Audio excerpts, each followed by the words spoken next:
écoutez, je suis très heureux d'être là ce soir. Déjà tout à l'heure, j'ai fait un petit cours de 2 heures. Professeur Assam, c'était un plaisir, je dois dire. Et donc là, je vais vous faire une présentation sur l'alopécie androgénétique, qui est un sujet sur lequel on a travaillé depuis un certain nombre d'années. Et en fait, dans le titre, il y a déjà le message clé, à savoir que l'alopécie androgénétique, c'est un processus multi-étapes. Et si on veut prendre en charge un processus multi-étapes, eh bien, il faut avoir une stratégie multi-cible. Alors, je me présente, ça fait effectivement un peu plus de 30 ans que je travaille dans le groupe L'Oréal, 10 ans sur la peau, un peu plus de 20 ans sur le follicule pileux. Et en fait, dans mon activité aujourd'hui, mon rôle est de soutenir toutes les affaires de groupe, d'être globalement le conseiller scientifique des affaires de groupe, que ce soit Vichy, mais ça peut aussi être Kerastase, ça peut être Lancôme, ça peut être Yves Saint Laurent, etc. Donc c'est un travail qui est absolument passionnant. Mais ce soir, je vais me focaliser sur l'alopécie androgénétique. Alors je vais d'abord vous rappeler quelques faits basiques concernant la biologie du cheveu, et en particulier à quelque chose de très important concernant l'expression du récepteur des androgènes. Alors en fait, dans le follicule pileux, il n'y a que 2 endroits où le récepteur des androgènes est exprimé. D'une part, dans la couche basale de la glande sébacée, et d'autre part, dans la papille dermique. Alors ça, c'est ce qu'on savait, mais ce qu'on a démontré, c'est que le follicule pileux a son propre métabolisme des androgènes. C'est-à-dire qu'il est capable de capter la testostérone circulante, et sur place, je dis bien sur place, grâce à l'expression de la 5-alpha-réductase de type 1, essentiellement, il va transformer la testostérone sous sa forme active, qui est la dihydrotestostérone. Alors ça, c'est fondamental comme une nouvelle notion, parce que ça signifie que le follicule, vis-à-vis des androgènes, concernant les androgènes, est son propre responsable. C'est lui qui produit de façon locale la DHT. La DHT qui, elle, ensuite, va, à travers les récepteurs des androgènes exprimés dans la papille dermique, déclencher la synthèse de certains facteurs de croissance, comme le TGF-bêta 1, par exemple, qui va inhiber la croissance du cheveu. Donc ça, c'est important de comprendre que si on vise, par exemple, le métabolisme des androgènes, on peut le faire de façon topique, parce que le follicule lui-même à ce métabolisme. Ça, c'est très très important. Ce qu'on a découvert aussi, on a découvert que le follicule pileux était extrêmement sensible aux cytokines pro-inflammatoires, et en particulier à l'IL-1-alpha. Lorsque vous traitez un follicule pileux in vitro en présence d'IL-1-alpha, eh bien en fait vous observez un arrêt de la croissance du follicule pileux et le passage en catagène. Clairement, l'IL-1-alpha inhibe la croissance du follicule pileux. Mais en plus, après 6 heures de traitement par l'IL-1-alpha, il y a toute une série de chémokines, comme l'IL-6, l'IL-8, le TNF-alpha, le MCAF, qui vont être synthétisés par le follicule lui-même.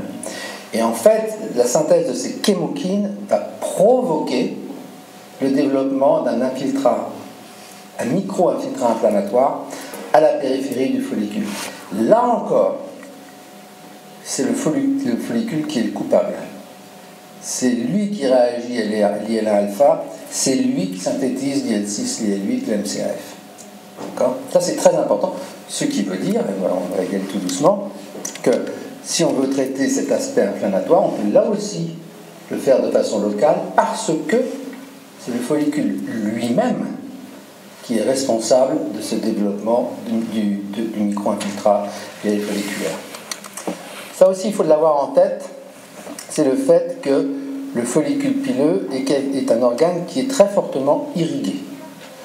En fait, vous voyez, il a une microvasculature qui se développe dans le tiers inférieur du follicule pileux et qui nourrit réellement le follicule pileux. Et ce qui n'est pas vraiment surprenant, parce que le follicule pileux, c'est tout de même un des organes les plus actifs du corps humain. Et il est très demandeur. Synthétiser de la kératine, je peux vous dire, synthétiser de la fibre par exemple, c'est pas une mince histoire, hein. D'autant plus qu'on a vu cet après-midi que c'est extrêmement complexe, hein. Vous avez 13 kératines différentes, vous avez une centaine de protéines associées aux kératines. Tout ça, c'est extrêmement demandeur en acides aminés et en énergie. Et tout ça, ça vient d'où? Ça vient de la microvasculature.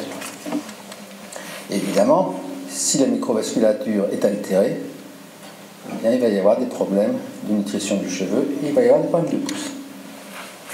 Ce qu'on a découvert, parce que ça c'est nous qui l'avons montré, c'est que là, durant le développement de l'alopécie androgénétique, on observe de façon extrêmement locale, le développement de cet infiltrat périfolliculaire. Il est vraiment restreint à la périphérie de l'infundibulum, de l'ostium, des glandes sébacées et de l'infundibulum.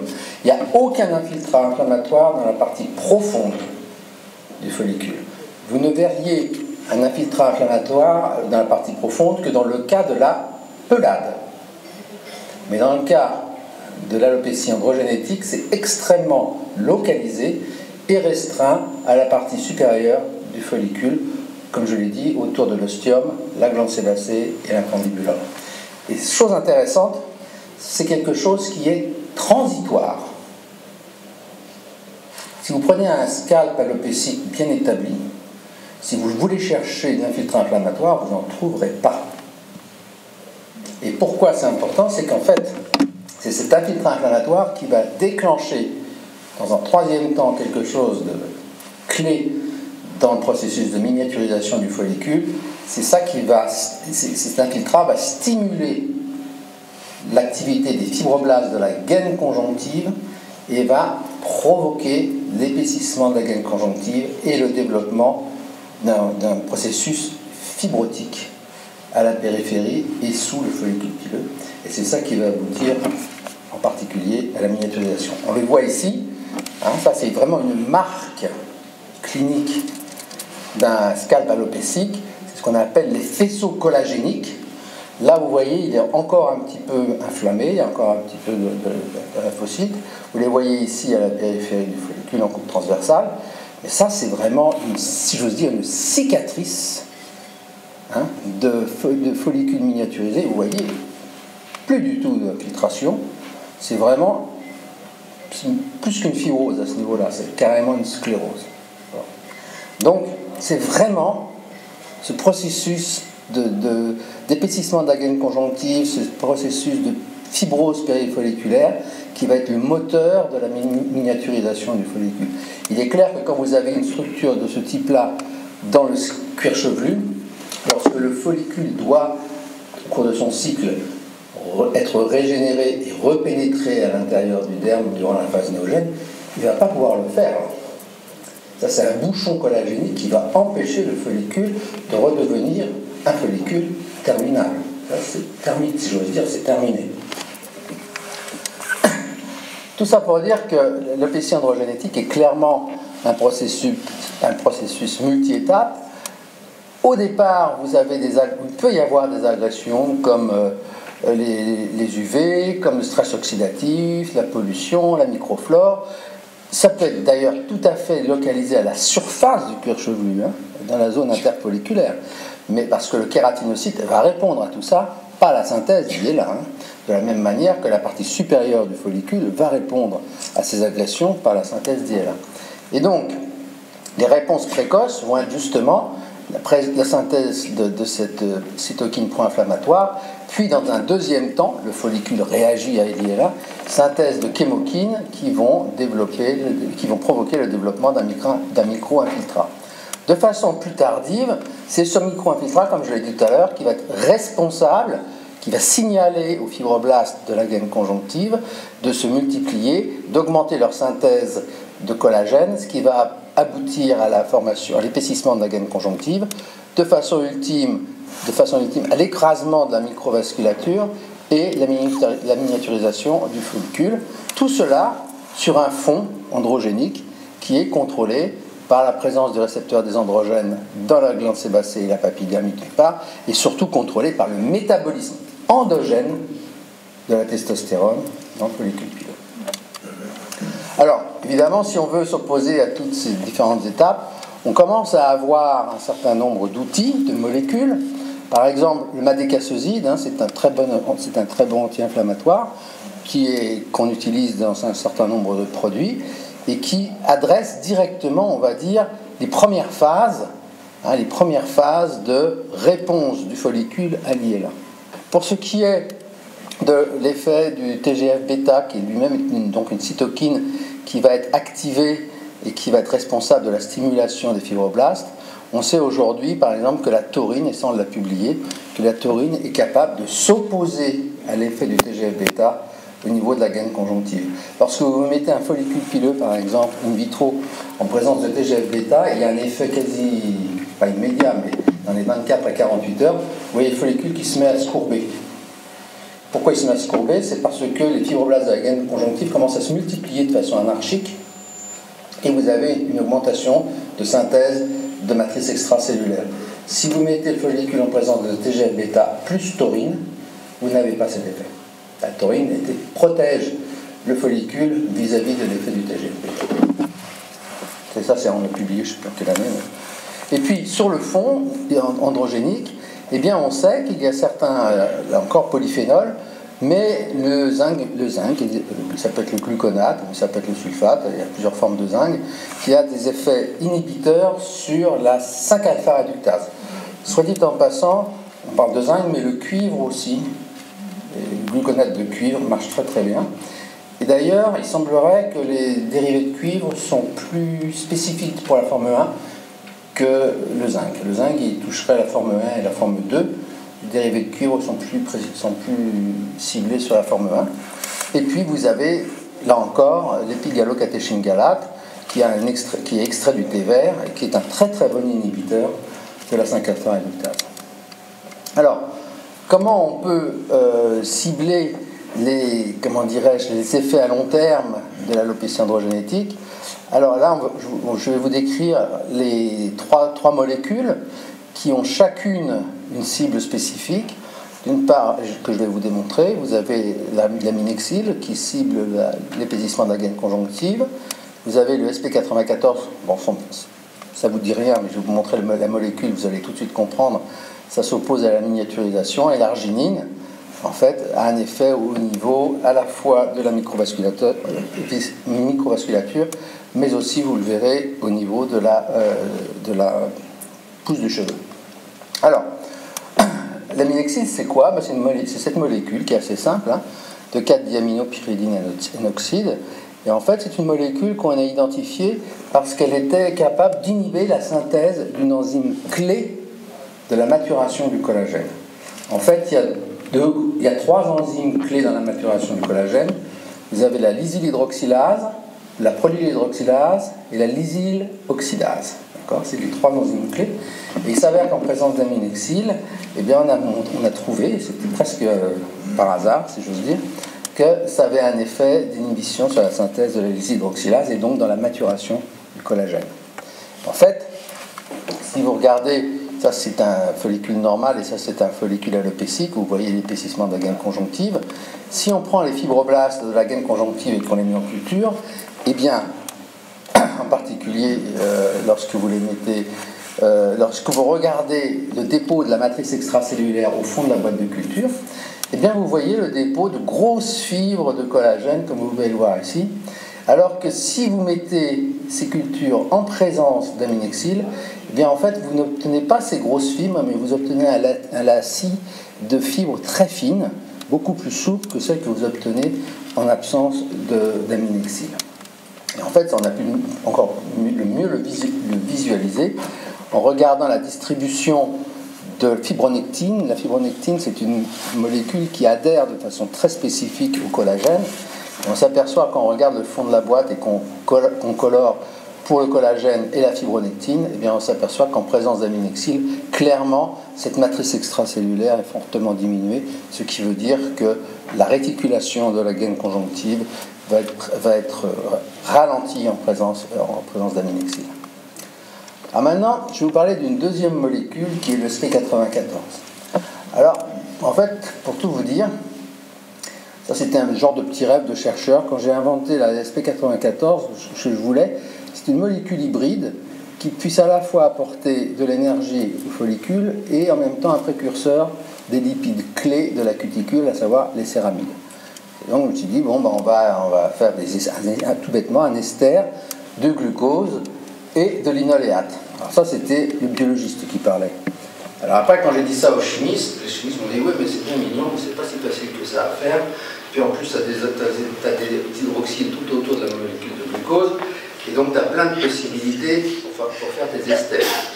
Donc ils étaient un petit peu embêtés, mais finalement, ils sont arrivés à faire un ester dans la position 6 du glucose. Et donc c'est quelque chose qui est extrêmement spécifique, qui, sous l'effet des estérases présentes dans le cheveu, est capable de libérer le linoléate et le glucose. Et l'avantage, ça se voit pas bien, l'avantage de cet ester en position 6 du glucose, c'est qu'en fait, il est très stable vis-à-vis de l'hydrolyse spontanée, et il est aussi très stable contre les processus d'oxydation.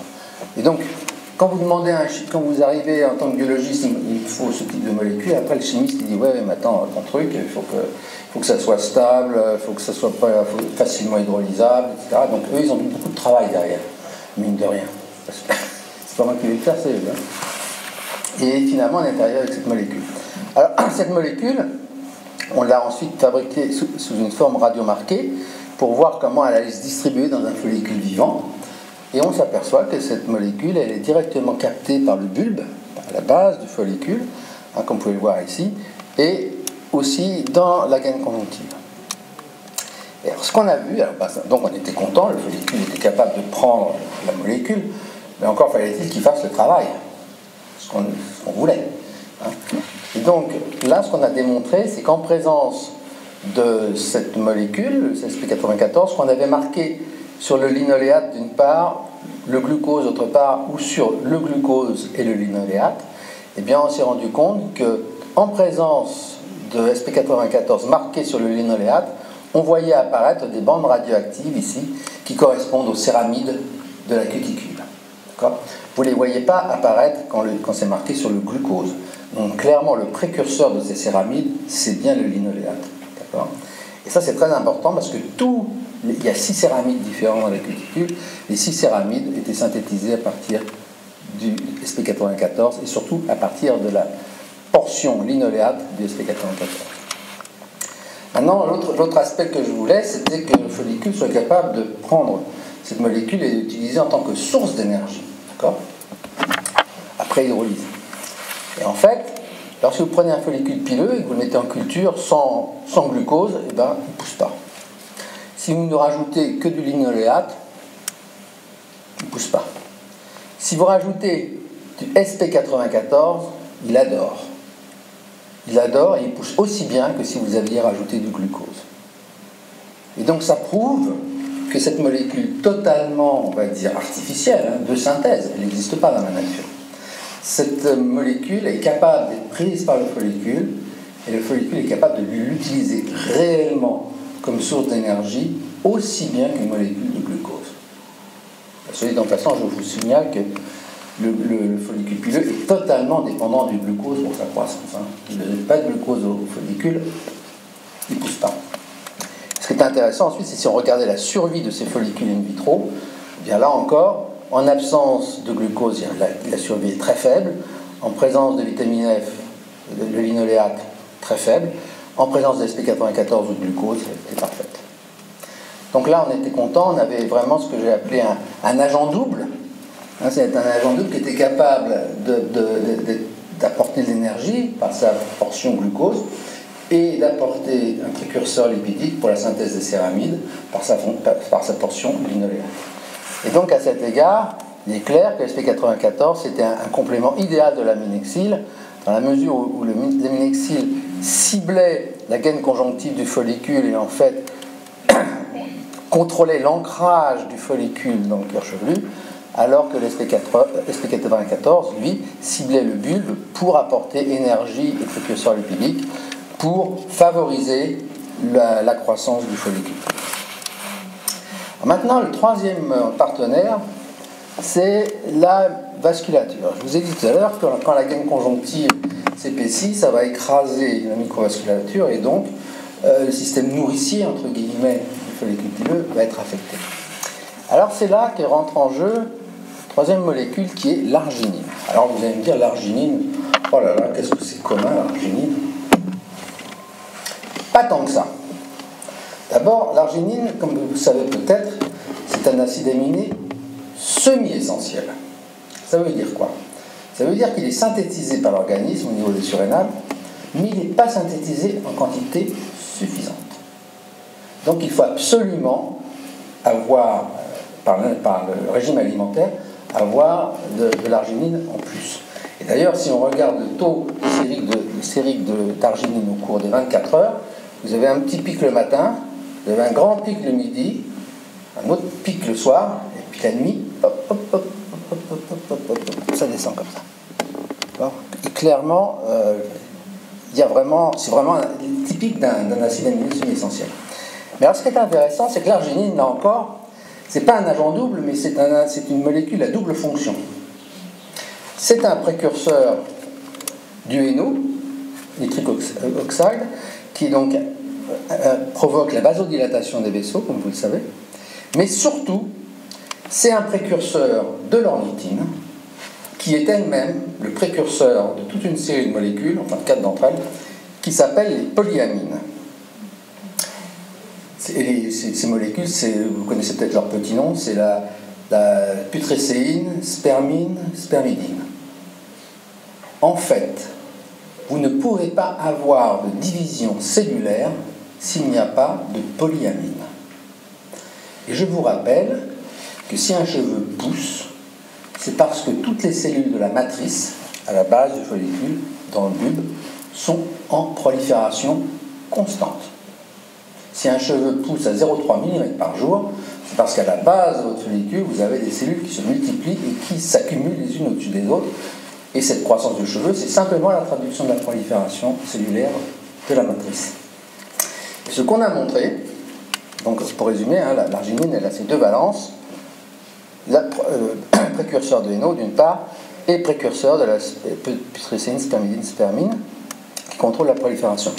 Et ce qu'on a fait, c'est dans notre système de culture du follicule pilométro, dommage, j'ai oublié de mettre la diapo, enfin bon, je vais vous l'expliquer. Quand on retire l'arginine du milieu de culture, le follicule ne pousse pas du tout. Si on essaye de marquer un marqueur très spécifique des cellules en prolifération qui s'appelle Ki67, si on fait un marquage Ki67 sur un follicule en absence d'arginine, il est 0. Il n'y a pas une cellule qui se multiplie. D'accord ? Mais dès qu'on rajoute de l'arginine dans le milieu, immédiatement le marquage Ki67 va réapparaître, c'est-à-dire que les cellules se mettent à proliférer et le follicule produit de la tige biliaire. Donc non seulement, ce qu'il faut retenir de ça, c'est que non seulement le follicule il est dépendant de glucose, mais si j'ose dire, il est arginino-dépendant, et franchement dépendant. Donc, globalement, si on associe aminexil, SP94 et arginine, eh bien on va pouvoir cibler l'épaississement de la gaine conjonctive, la miniaturisation, la microvasculature, mais aussi, j'aurais dû le rajouter, la prolifération des cellules de la matrice. Et donc, par exemple, l'Aminexil Pro, c'est un produit qui a été fabriqué chez L'Oréal, et c'est une association unique pour cibler les effets tardifs de l'alopécie androgénétique, donc je dis bien tardif, c'est-à-dire l'épaississement de la gaine conjonctive, la microvasculature et la croissance de la tige pilée, l'activité du bulbe. Là, dans ce système-là, vous n'avez pas on pourrait imaginer, soyons fous, on pourrait imaginer un nouveau produit avec en plus du madécassoside pour cibler la phase précoce de la micro-inflammation, par exemple. En fait, on commence à avoir maintenant tout un panel d'actifs qu'on peut rajouter au fur et à mesure pour cibler tout ou partie des étapes clés de l'alopécie androgénétique. Alors, évidemment, on a voulu vérifier ça de façon clinique. Ça a été fait par le groupe d'Antonella Tosti, en fait, de Bianca Pieraccini à Bologne, où elle a regardé, ils ont étudié l'effet de l'association aminexil et arginine, à la fois chez des femmes et chez des hommes. Il y avait 118 volontaires. C'était une étude multicentrique avec les hôpitaux de Rome, Gênes et Bologne. Et donc les effets ont été mesurés au niveau du pool test, qui n'est pas le meilleur, mais certainement au niveau de la densité avec le tricoscan, ainsi que le diamètre avec le tricoscan sur 53 femmes, sur 53 hommes Hamilton stade 2, 3 et des 66 femmes Ludwig de type 1, le tout âgé de entre 20 et 50 ans. Voilà les résultats, et donc il faut tout de même attendre 3 mois. Moi je pense que d'ailleurs ça va être un message récurrent. Le follicule pileux, c'est un organe qui est lent, d'une part, et d'autre part, tous vos follicules pileux sont asynchrones. D'accord ?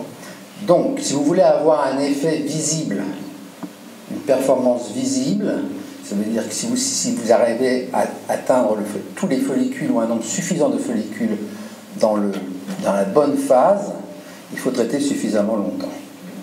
Et 3 mois est pour moi le vrai minimum pour commencer à avoir un effet vraiment significatif. C'est très important pour vos patients qui, de façon un peu paradoxale, sont très impatients. Et donc, il faut être capable de dire à vos patients, attendez, le follicule pileux, c'est un organe très particulier, avec un comportement très particulier, qu'il faut respecter. Et, si vous, et ça c'est important de leur parler du fait qu'ils sont totalement asynchrones, c'est-à-dire qu'ils ne sont pas du tout tous dans le même état, dans la même phase, etc. Pour leur dire, si vous voulez commencer à avoir un effet significatif, prenez du temps, laissez le temps au temps, et il faut au moins 3 mois de traitement. Ça c'est quand même un message très important pour vos patients. Donc ici, ce qu'on a vu, c'est que la chute du cheveu est effectivement ralentie chez l'homme et chez la femme. La densité avait été augmentée de façon, on va dire, raisonnable, 10% et de 12% en 92 jours, et que le nombre de cheveux vellus avait diminué chez l'homme et chez la femme, plus chez l'homme que chez la femme en l'occurrence. Alors maintenant, je vais rentrer dans un nouveau territoire, qui est un territoire relativement nouveau, puisque en fait c'est un territoire qu'on a commencé à publier sur ce territoire il y a 3 ans, à peu près. Donc c'est quand même très nouveau. Et en fait, c'est le territoire de l'hypoxie et des cellules souches, et de la niche des cellules souches. Alors, pour certains d'entre vous, peut-être que le cycle du cheveu, c'est quelque chose d'établi, avec une phase anagène, une phase catagène, une phase télogène, et ensuite une phase, ils appelaient ça à l'époque, les anagènes précoces, milieu et anagènes terminaux. Et on avait l'impression que c'était quelque chose de très régulier, avec un beau cycle, 3 ans d'anagène, 3 mois de catagène, 3 semaines de catagène, 3 mois de télogène, tout ça, réglé comme du papier musique. Ce n'est pas vrai du tout. En fait, ce n'est pas vrai du tout, et surtout, je vais vous prouver et vous démontrer. En fait, on a fait une étude qui a porté sur 14 ans. On a regardé des volontaires qui étaient, on va dire, alopéciques et non alopéciques. Normal, c'est qu'on place que non alopéciques. Mais même les volontaires alopéciques étaient normaux. Et en fait, on a suivi 9000 cycles pilaires, comme ça, sur 930 follicules individuels, et ceci tous les mois pendant 14 ans, en utilisant une technique qui est très simple, qui est la technique du phototrichogramme.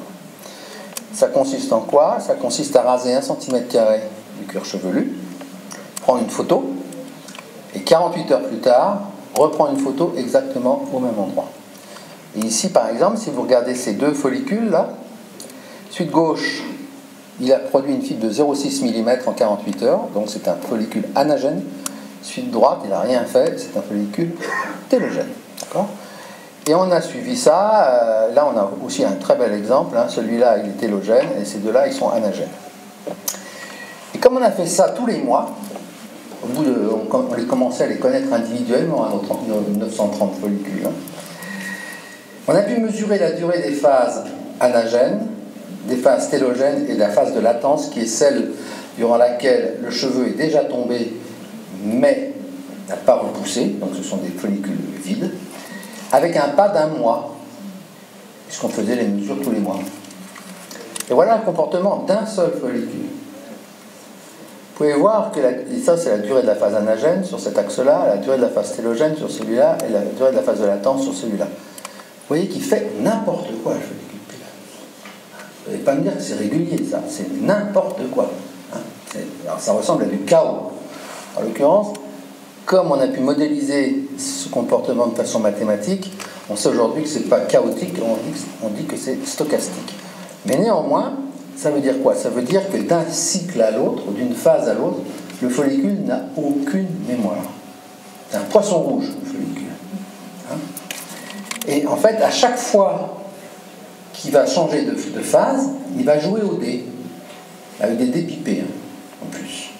Ce qui fait qu'on ne peut pas prédire quelle sera, on peut simplement avoir, à travers la loi qu'on a décrite, une probabilité pour que la phase ait une durée donnée. Ça ne sera qu'une probabilité.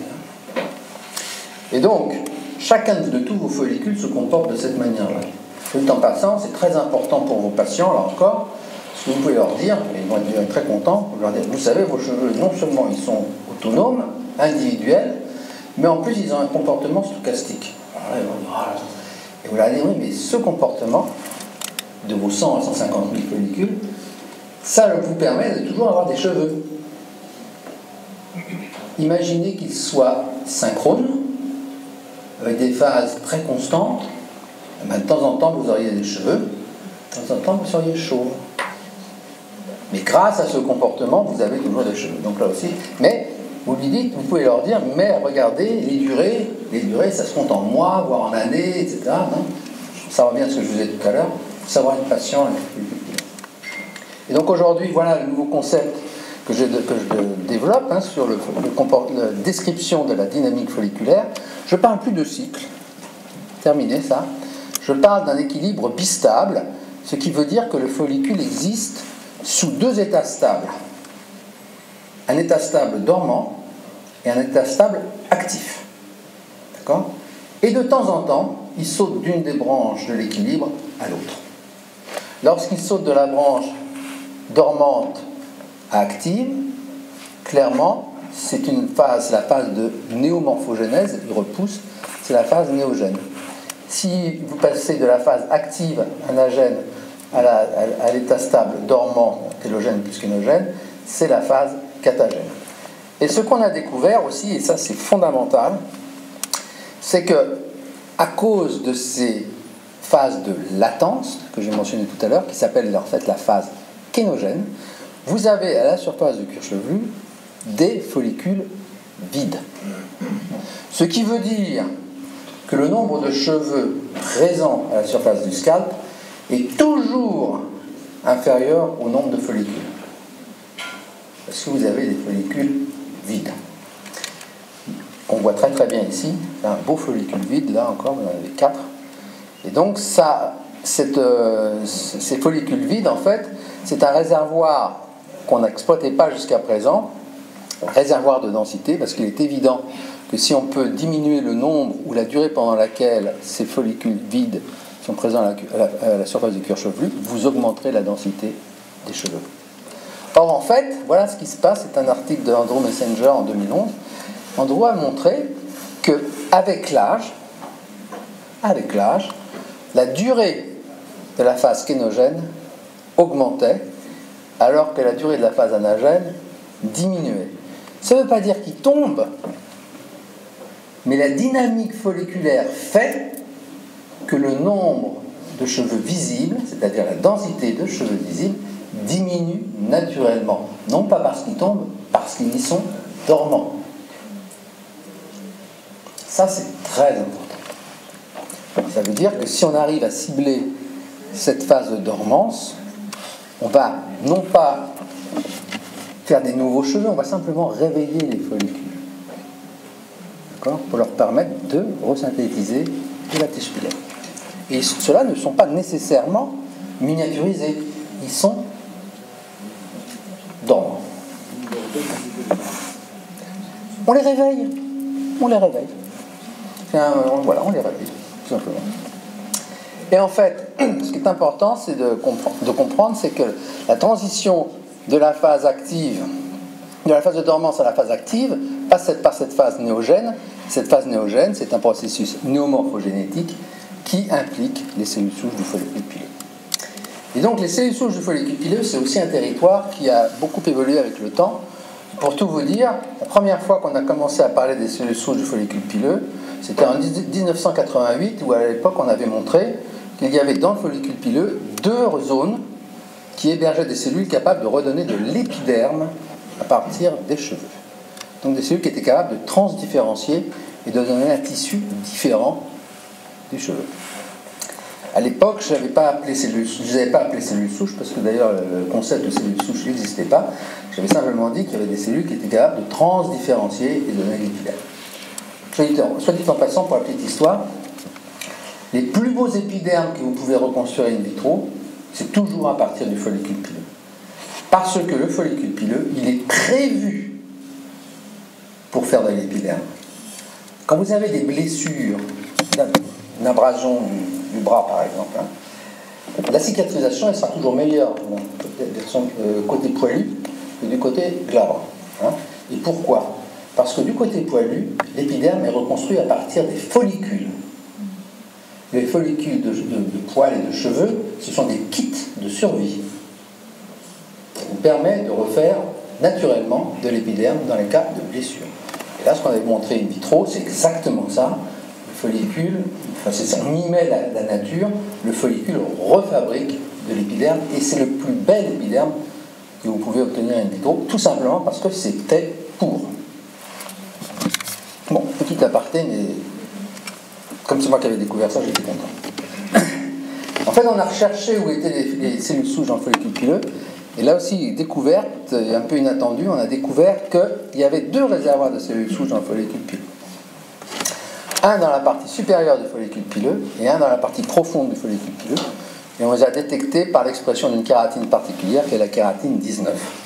Alors là, lorsqu'on a publié ça en 2000, ça fait du bruit parce que tout le monde pensait qu'il n'y avait qu'un seul réservoir de cellules souches, parce que chez la souris, jusqu'à récemment, on pensait qu'il n'y avait qu'un seul réservoir de cellules souches. Les dogmes, méfiez-vous des dogmes. Très important. Et d'une part, et d'autre part, rappelez-vous qu'une souris, c'est très différent d'un homme, et vice-versa. Au moins au niveau des follicules. Et en fait, ce qu'on a montré, c'est que à la phase néogène, lorsque le follicule se régénère, eh bien, en fait, il y a un sous-ensemble de cellules qui sont K19 positives, qui vont migrer pour former de nouveaux follicules et surtout pour refaire le réservoir inférieur du follicule. Alors, il y a bien 2 réservoirs, mais ce qu'on sait aujourd'hui, c'est qu'ils sont différents. Ils sont en quelque sorte complémentaires. Et c'est d'autant plus vrai qu'on sait que chez la souris, le réservoir des cellules souches exprime 2 marqueurs simultanément, par exemple CD200 et CD34. Chez l'homme, il y a le réservoir supérieur qui exprime CD200 et le réservoir inférieur qui exprime CD34. Et au cours de la phase catagène, ces 2 réservoirs vont se rejoindre. Alors ça, c'est simplement pour prouver, parce que quand on a été les premiers à le dire, après il faut attendre, les gens ont confirmé qu'il y avait 2 réservoirs de cellules souches qui exprimaient des marqueurs différents, donc qui étaient complémentaires. Et ce que nous on a montré encore plus récemment, c'est que le réservoir inférieur des cellules souches baignait dans un environnement très particulier, qui est un environnement hypoxique, c'est-à-dire faible tension d'oxygène, qui est une des caractéristiques des niches de cellules souches, au passant. Et il y a un marqueur très facile pour détecter une niche hypoxique, c'est l'expression d'une enzyme qui s'appelle l'anhydrase carbonique 9. Et là, comme vous pouvez le voir, l'anhydrase carbonique 9, elle est en vert, et là on a superposé la kératine 19 en rouge et l'anhydrase carbonique 9 en vert, et vous voyez qu'il y a colocalisation, et il y a aussi colocalisation de l'anhydrase carbonique 9 et de CD34. Donc, voici comment aujourd'hui, moi je représente la dynamique des cellules souches du follicule pileux. Vous avez 2 réservoirs différents, le réservoir inférieur baignant dans un environnement hypoxique. Au cours de la phase catagène, les 2 réservoirs se rejoignent, fusionnent en télogène, et lorsqu'ils sont en télogène, cette population mixte va rentrer en dialogue avec la papille dermique, ici, pour déclencher une nouvelle phase néogène et le cheveu va repousser, le follicule va être reformé. Alors ça marche bien à condition que chacun des deux réservoirs ait une fonctionnalité optimale. Et vous allez voir que la fonctionnalité du réservoir inférieur, elle est franchement dépendante de l'hypoxie. Mais ça, c'est le point important, c'est qu'une fois que ces deux réservoirs ont fusionné, c'est le dialogue avec la papille dermique qui va tout déclencher. Alors, pourquoi c'est important? Parce que dans l'alopécie androgénétique, il s'avère que les cellules, que le réservoir inférieur du moins, n'exprime plus CD34.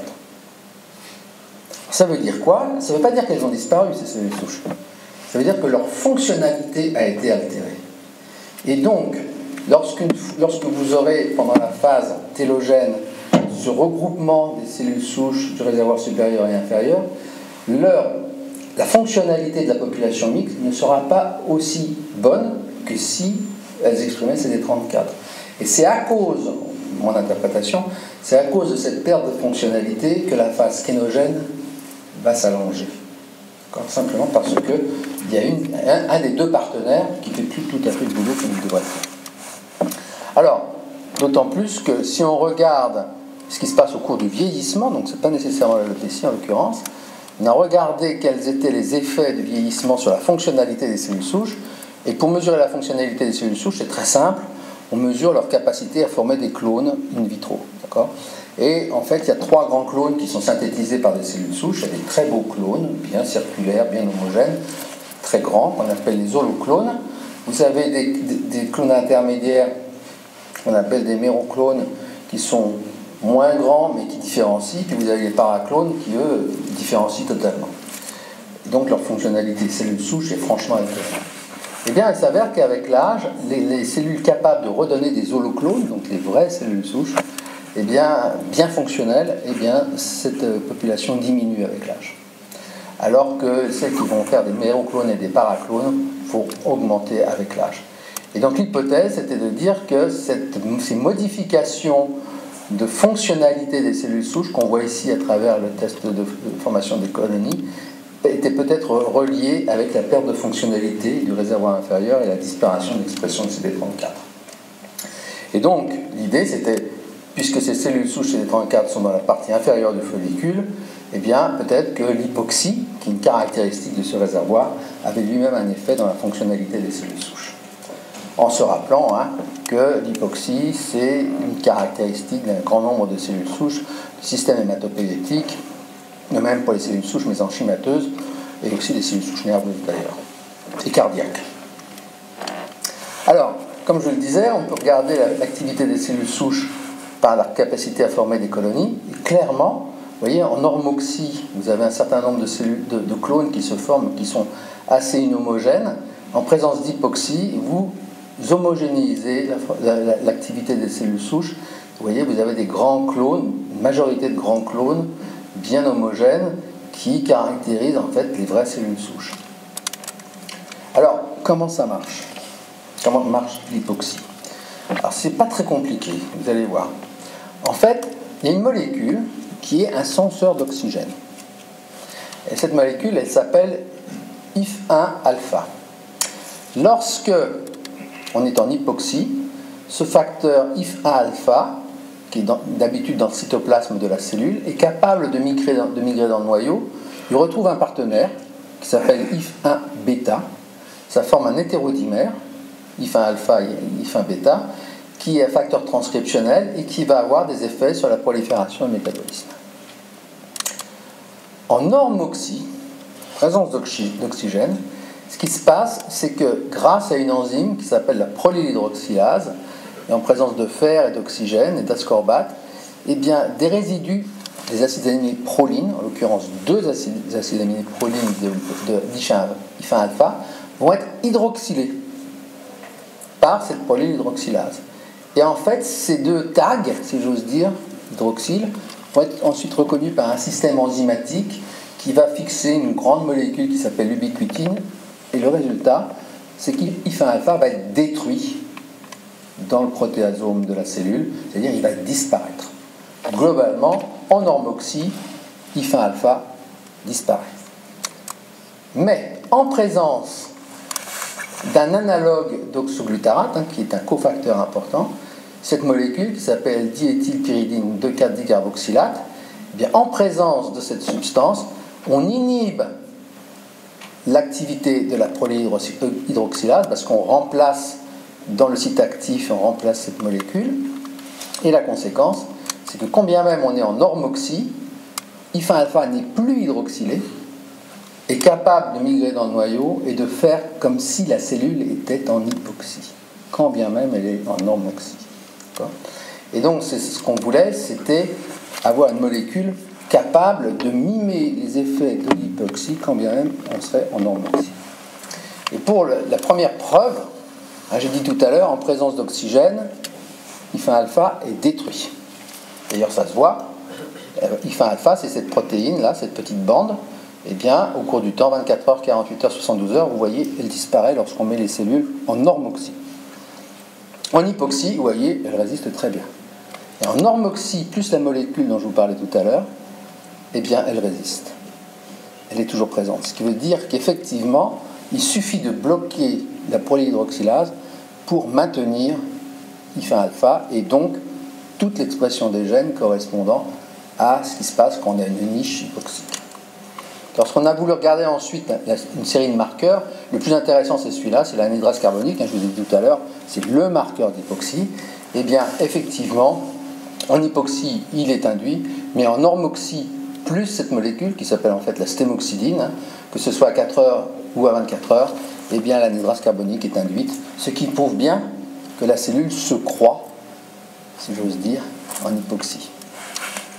Et si on regarde maintenant la qualité des clones obtenus en présence de normoxie, je vous l'ai déjà décrit, en présence d'hypoxie, vous voyez, c'est totalement différent, avec des clones beaucoup plus homogènes, mais en normoxie plus stémoxydine, on obtient des clones comparables à ceux qu'on observe en hypoxie. Donc c'était vraiment une molécule qui mimait les effets bénéfiques de l'hypoxie. Et donc, notre hypothèse, c'était que l'hypoxie, en contrôlant la prolifération et la différenciation, jouait un rôle dans le maintien du potentiel régénératif des cellules souches du follicule pileux. Et donc, l'idée, c'était qu'en présence de stémoxydine, en mimant les effets de la niche, eh bien, la stémoxydine pourrait favoriser la capacité de régénération à long terme du follicule pileux. Et donc, ça, c'était les hypothèses qui étaient tout de même assez solides. Puis après, on a voulu voir ce qui se passait au niveau clinique. Parce que malgré tout, c'est quand même ça le truc important. Et donc, en fait, il y a eu 3 études cliniques. Il y a eu 2 études pour détecter l'activité de la stémoxydine et une étude clinique pour confirmer l'activité de la stémoxydine. La première était monocentrique et randomisée, intra-individuelle, double aveugle, contrôlée versus placebo, et exactement la même chose, sauf que là, c'était multicentre avec 2 groupes randomisés, le traité et le placebo, mais toujours en double aveugle et sous contrôle dermatologique, et ça a été fait par le docteur Regan, que vous connaissez tous certainement. Donc c'était des hommes en bonne santé, 18-55 ans, phototype 2 à 4, avec un grade 3 à 4 d'Hamilton, avec des degrés de télogène supérieurs à 20%, et le produit c'était la stémoxydine à 5% en solution hydroalcoolique, et le critère c'était le phototrichogramme. D'accord ? On a, pour les activités de détection, on traitait pendant 5 jours, pendant la semaine, mais le samedi et le dimanche on ne faisait pas, pendant 3 mois. Dans la première série, il y avait 16 sujets, dans la deuxième, il y avait 23 contre placebo. Et pour la deuxième, la troisième, la confirmation de l'activité, là c'était une application quotidienne pendant 3 mois, j'insiste sur les 3 mois, sur 100 sujets versus placebo.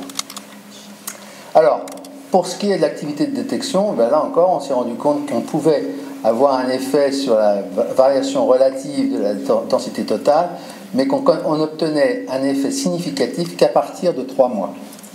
Rappelez-vous, je vous ai déjà dit tout à l'heure, si vous voulez quelque chose, il faut savoir attendre. Et donc, c'était visible à 3 mois. Ce qui était intéressant, c'est que, et ça confortait un petit peu notre hypothèse de départ, c'est que l'augmentation de densité qu'on pouvait voir était directement reliée avec une diminution de la durée de la phase de latence, c'est-à-dire de la phase kénogène ou dormante. D'accord ? En fait, il y avait un tiers, il y avait plus d'un tiers, par rapport au placebo, il y avait 33% de bulbes dormants qui étaient activés en plus comparé au placebo.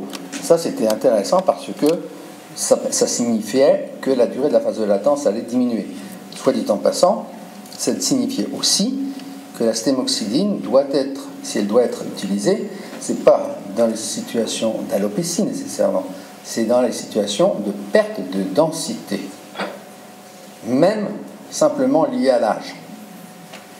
C'est-à-dire que la perte de densité liée à l'augmentation de la durée de la phase kénogène. D'accord ? Et dans les études cliniques, évidemment, ça a été confirmé avec des résultats significatifs à 3 mois. Hein, et ça, je répète, c'est le clinicien qui a fait le manip. Et là encore, clairement, c'était dû à l'activation des follicules dormants. Et la conclusion qu'on avait tirée à l'époque, c'est que si on faisait une extrapolation des effets qu'on avait mesurés en phototrichogramme à l'ensemble de la surface atteinte, en particulier dans l'alopécie, on pouvait attendre 1700 chevaux. Mais c'est vraiment une extrapolation. Ce qu'il faut vraiment voir dans ces études, c'est que le traitement par la stémoxydine, clairement, c'est quelque chose qui permettait de réveiller des follicules et donc de diminuer la durée de la phase kénogène pour au moins un tiers des follicules dormants. C'est ça qui est important. Et ceci après 3 mois de traitement. Donc ça, c'est la confirmation d'augmentation de densité par le clinicien. Et en conclusion, on pense, on est certain, que la stémoxydine, ça a un effet sur l'augmentation de la densité totale des cheveux, une augmentation de 4% par rapport au placebo.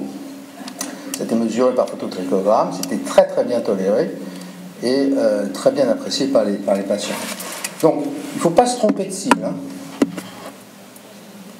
Je dirais que si on s'adresse vraiment à l'alopécie, c'est plus l'aminexile qu'il faut utiliser, qu'il soit associé en particulier avec arginine, enfin tout ce qui concerne les phases tardives du développement de l'alopécie.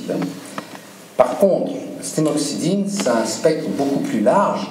C'est les gens qui se plaignent d'une diminution de densité, et en particulier celle liée à l'âge, et bien c'est parfaitement adapté, puisque ce qu'on veut, c'est diminuer la phase de latence. Ce qui veut dire que ces deux substances, finalement, ont des rôles complémentaires. Et je vous remercie pour votre attention.